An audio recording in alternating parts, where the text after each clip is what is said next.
नाम जप करो, दुख दूर होने की बात क्या, दुख की निशानी नहीं रह जाएगी। जैसे अगाध समुद्र में मछली किलोल करती है, ऐसे हरि शरण में जो जीव होता है, भजन करता है, उसे अपार सुख मिलता है। सुखी मीन जिमि नीर अगाधा। जीव के द्वारा प्रभु के नाम की आवृत्ति निरंतर होने से पूर्व के जितने मल हैं, जितने संचित पाप हैं, जितने विक्षेप हैं, वो सब नष्ट हो जाते हैं।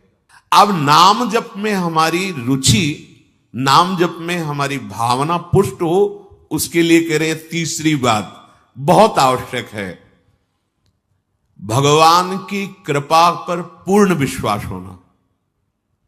ये तीसरी जो बात है, ये बहुत जोर की बात है। कृपा पर विश्वास हो जाना। भगवान हम पर कृपा किए हैं और उनकी कृपा से हमको निश्चित भगवत प्राप्ति होगी। कई बार विश्वास की, कृपा की चर्चा हुई है। ये तीसरी बात बहुत आवश्यक है उपासक के हृदय में। भगवान के कृपा बल से अब मुझे निश्चित भगवत प्राप्ति होगी, इसमें कोई संदेह नहीं है। देखो, पहली बात, स्मृति से सब कुछ प्राप्त हो जाएगा, पर बड़ा कठिन है, क्योंकि स्मृति तो हमारी जगत के भोगों की चल रही, संसार की, देह की। तो बोले नाम जप जो है वो आपकी स्मृति को जागृत कर देगा। जितना आप अधिक नाम जप करेंगे, आपके पाप सब नष्ट हो जाएंगे। नाम जप में भी बराबर तो हिम्मत नहीं पड़ रही, आध घंटा थोड़ा समय। नाम जप कोई साधु महात्मा एकांतवास करके 24 घंटे प्रयासरत, उनकी बात हो सकती है।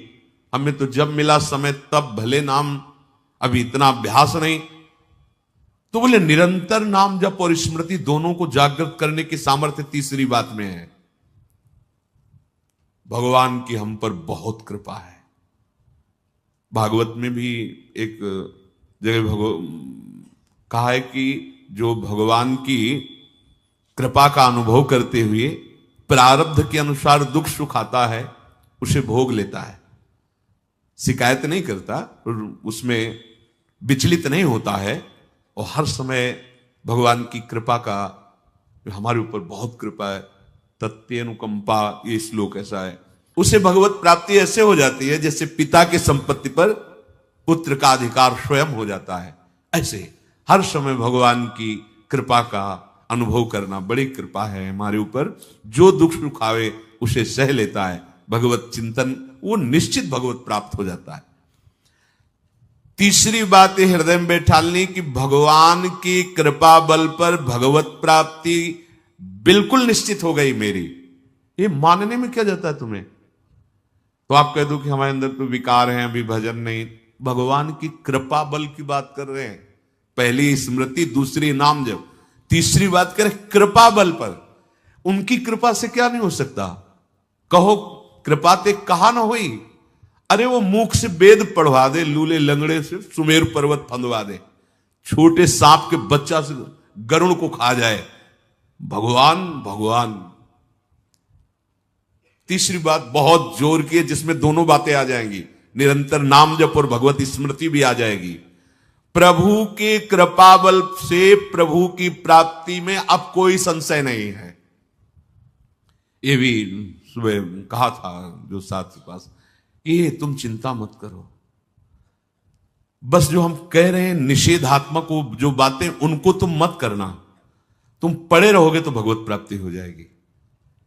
क्योंकि हम हैं किनके? श्री जी के। यहां जो भी आप छोटी सी भी चेष्टा कर रहे हैं, बहुत बड़ा भजन हो रहा है, महल में है, वृंदावनेश्वरी के धाम में है, एक छोटी सी भी चेष्टा, जैसे कहीं सोनी लगा दिया, कुछ भी जो भी चेष्टाएं कर रहे हो, खान पान संबंधी भी जो चेष्टाएं कर रहे हो, आपका भजन या फिर स्वार्थ आपने भजन गए, तुम चिंता मत करो भगवत प्राप्ति की। ये हम केवल निज जनों से नहीं, माइक से कहें कई बार कि आप सबको निश्चित भगवत प्राप्ति होनी, इसीलिए प्रभु ने धाम बुलाया, सत्संग सुनाया। अगर प्रभु को अपनी प्राप्ति न कराना होता तो संयोग क्यों देते? हम फंसे होते माया प्रपंच में। मानो भगवान की प्राप्ति बस मेरे को हो ही गई, ऐसे रोज सोचना है। हे महापुरुषों के वचन है। तीसरी बात बहुत जोर की है, नाम जप और भगवत स्मृति इसी में आ जाएगी, क्योंकि भगवान की कृपा से सब कुछ हो जाता है।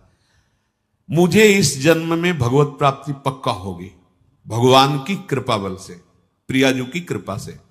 अब मुझे ऐसी भावना करनी कि बहुत जल्दी भगवत प्राप्ति मेरे में अब अनुभव हो रहा है कि प्रियालाल की कृपा बढ़ रही, विकार क्षीण हो रहे हैं, भाव बढ़ता जा रहा है, मुझे बहुत जल्दी भगवत प्राप्त, ये सोचना है। जब हम गंगा किनारे भ्रमण कर रहे थे तो एक लाल जी योगी नाम के महात्मा थे, तो रात्रि में, प्राय संत जन रात्रि में जगते हैं, तो वो उनसे मिलने गए, तो रेत में ऐसे कपड़े का वो तंबू उसी में थे।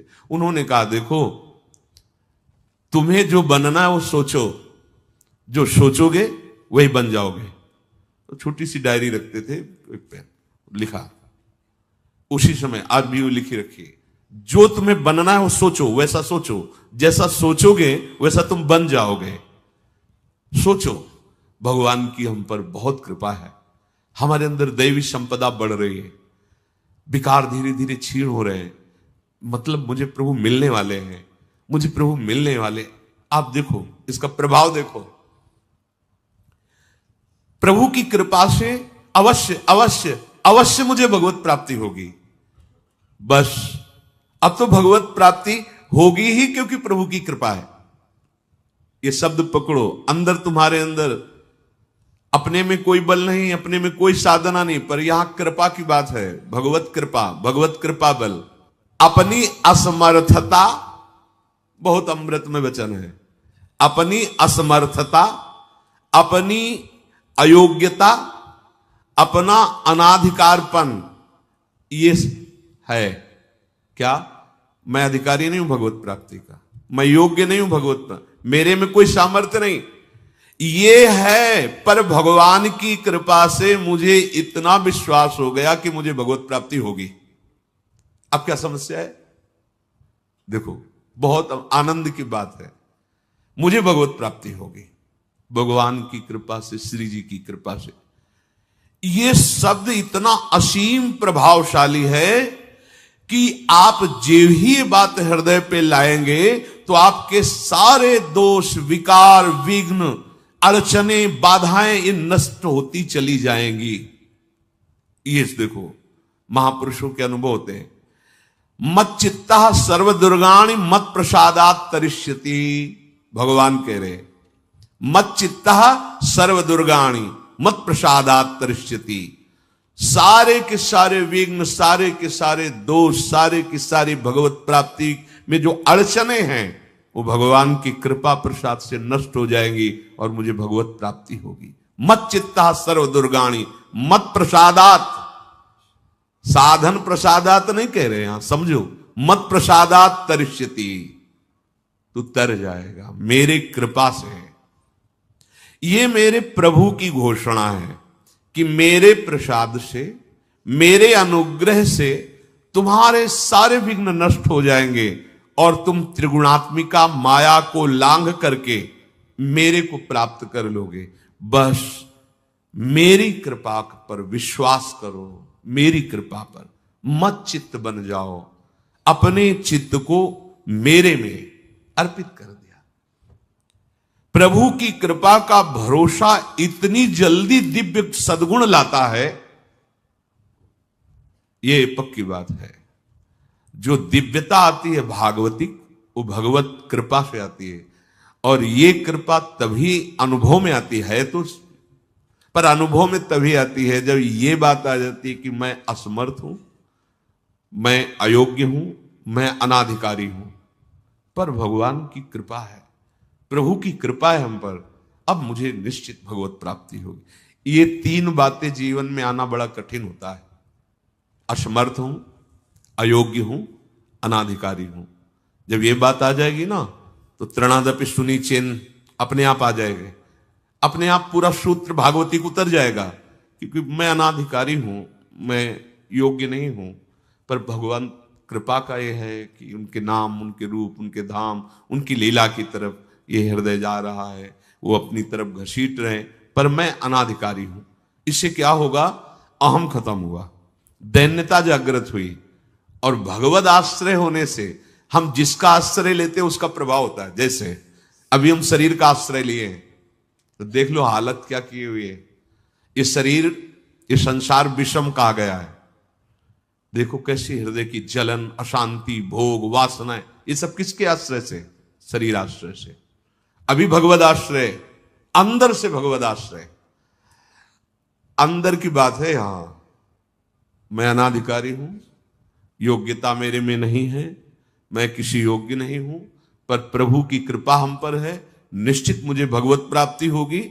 कह रहे इसका इतना बड़ा प्रभाव है कि इसमें जो सामर्थ्य जागृत होती है, भागवतिक सद्गुण जागृत होती है, वो किसी साधना से नहीं, इससे बढ़कर कोई दूसरा उपाय नहीं है।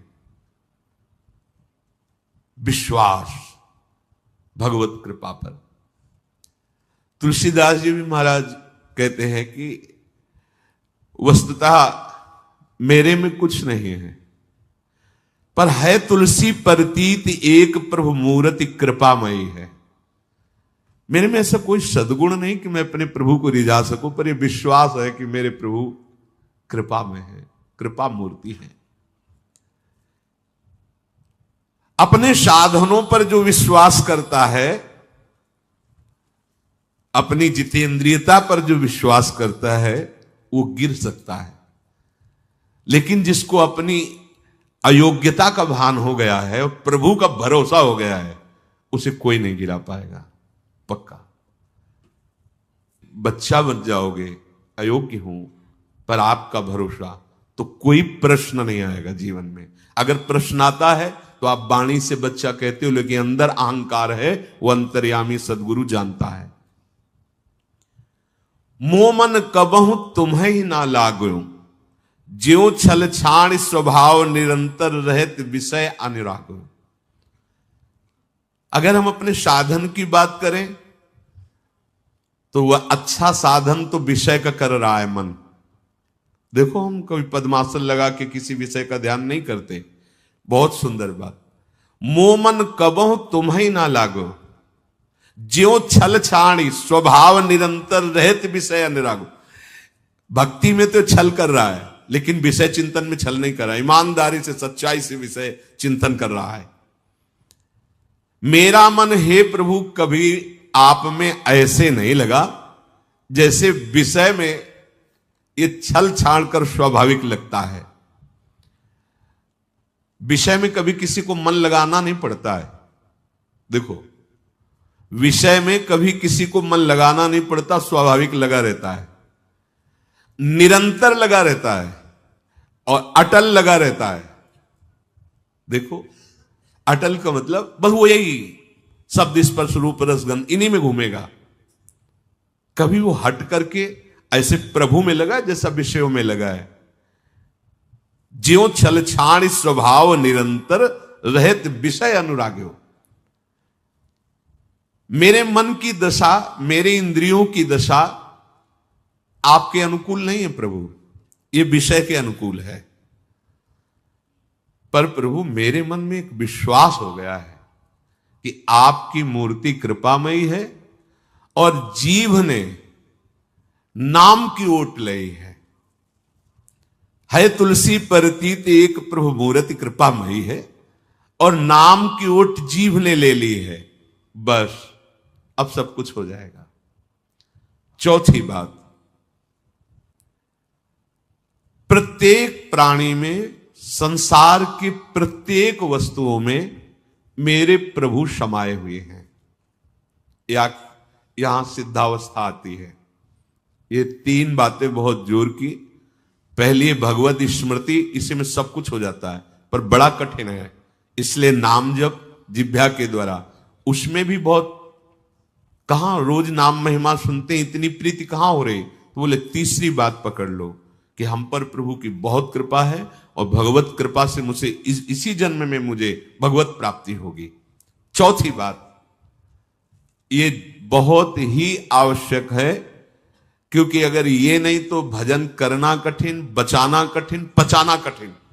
इससे भजन तुम्हारा पच जाएगा, तुम सिद्ध हो जाओगे। जैसे चावल सिद्ध हो जाता है तो कहीं भी दबाओ उसमें कड़ापन नहीं रहता। ऐसे जो सिद्ध हो जाता है तो उसके हृदय में कठोरता नहीं रहती, प्रेम से द्रवित हृदय होता है। कठोर हृदय में ही काम, क्रोध, लोभ, मोह, मद मत्सर रहते हैं। शुष्क हृदय में, द्रवित हृदय में नहीं रहते। प्रत्येक प्राणी, संसार के प्रत्येक वस्तु में मेरे भगवान विराजमान है। कोई ऐसी जगह नहीं जहां भगवान ना हो। ये बैठालना है, हमें दिखाई दे रहा है, माइक है, दिखाई दे रहा है ये, लेकिन जब सृष्टि नहीं थी तो ये माइक नहीं था। जब सृष्टि नहीं रहेगी तो माइक नहीं रहेगा। बीच में माइक जो दिखा रहा है कौन? जो सृष्टि के पहले था, जो सृष्टि के बाद में था, वही बीच में भी मत्ता परतरम नान्यत किंचिद अस्ति, किंचन मात्र, कुछ और नहीं, मेरे प्रभु बने हुए हैं। प्रहलाद जी की सिद्धावस्था यही तो हुई थी गुरुदेव नारद की कृपा से, सर्वत्र भगवान है। तो खंभे से भी नरसिंह भगवान, नामदेव जी कुत्ते से भगवान को प्रकट कर लिया, श्वान में भी भगवान, भूत में भी भगवान। ये चौथी सिद्धावस्था है। उपासक को ये विचार हर समय रखना है कि हमारे सामने जो वस्तु है इस रूप में भगवान ही है, कुछ भी ऐसा नहीं, सब कुछ स्वयं भगवान बने हुए हैं। सच्ची बात है, वही बने हुए हैं। ये छुपा छुपी का खेल खेल रहे हैं, बस आपको पहचानना है। मैं फिर दोहरा के बात कहता हूं, आप इस बात को पकड़ लीजिए। आपके सामने कोई भी कार्य की वस्तु आए या व्यक्ति आए या दृश्य आए, आपको सबसे पहले उसमें भावना करनी, मेरे प्रभु विराजमान। जैसे हरिवंश महाप्रभु क्रूर है, पापी है, दुष्ट है, संभाषण योग्य भी नहीं, पर उसके हृदय में राधा वल्लभ लाल हैं, भावना को, ये बहुत जल्दी काम बन जाने वाली बात है। मानो आप गृहस्थ में, आपका लड़का सामने आए, आपकी पत्नी सामने आए, आपके कोई मित्र सामने आए, आपको पहले याद करना है इनके हृदय में राधा वल्लभ लाल विराजमान। वस्तुता वही है पूरे, पर हमें पहली भावना करनी है। ये वृक्ष सामने, ये वृक्ष तो है, पर इस वृक्ष के अंदर प्रभु हैं। अगर प्रभु ना होते तो इसकी सत्ता ही नहीं है, प्रभु विराजमान है। अब मेरे इष्ट देव इसके हृदय में विराजमान है, पर मुझे जो स्वांग करने को मिला है, पिता का, पुत्र का, जो भी, बिल्कुल स्वांग वैसे ही करना है। अगर मालिक का स्वांग करना है तो हम नौकर से बर्ताव वैसे ही करेंगे, जैसे पुत्र से बर्ताव, पत्नी से बर्ताव, पर अंदर भाव देखना है, मेरे प्रभु इसके हृदय में विराजमान है, मुझे सेवा दी है।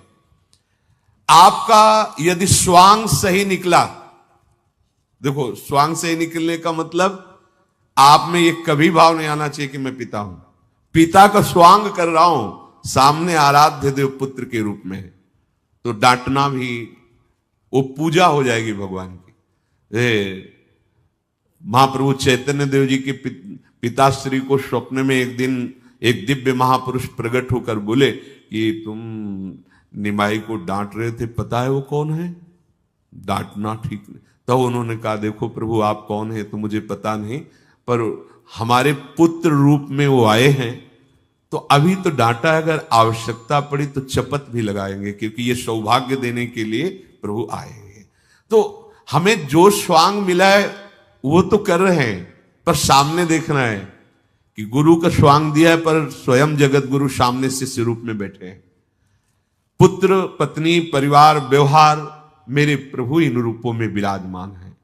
तो सच्ची मानिए, ये चार बातें यदि आप अपने जीवन में ले आए तो भगवत प्राप्ति तो एक ही बात में हो जाएगी, किसी एक बात में। चारों में इतनी सामर्थ्य है, किसी एक में यदि आपकी स्मृति निरंतर तो भगवत प्राप्ति, नाम निरंतर जब तो भगवत प्राप्ति, और दृढ़ विश्वास किसी जन्म में मेरे को भगवत प्राप्ति हो जाएगी भगवत कृपा से, तो भगवत प्राप्ति, और सब में भगवान की भावना तो भगवत प्राप्ति। और जिसमें चारों ये पूर्ण हो गए तो सिद्ध महापुरुष हो जाता है। जीवन की परम सार्थकता इसी जन्म में भगवत प्राप्ति हो जानी।